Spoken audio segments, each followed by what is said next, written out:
Well, you know what? With more rain on the way this weekend, concern is growing for people in a Stockton neighborhood. They live along a levee that still has damage from last winter. ABC 10's Gabriel Porras has a closer look.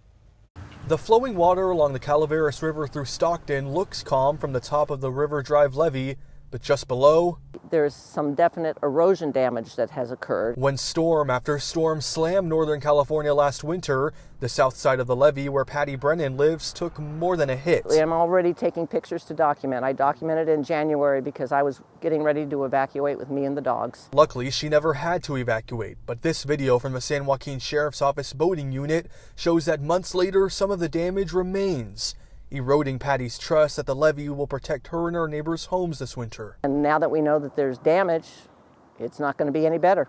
Now, people who live along this south side of the Calaveras River say that the levee should look like it does on that side, with the structure sloping down to the bed of the river. But instead, there are areas like this, a nearly 90-degree drop down to the river.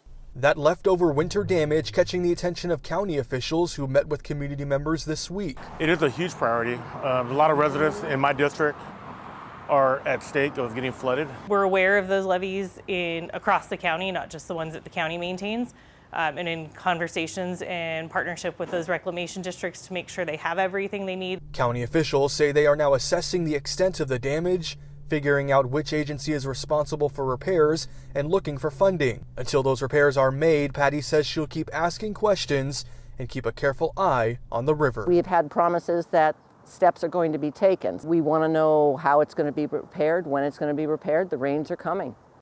You can say that again. So what next? County and federal officials, we're told, will take a boat ride next week to look at the erosion firsthand.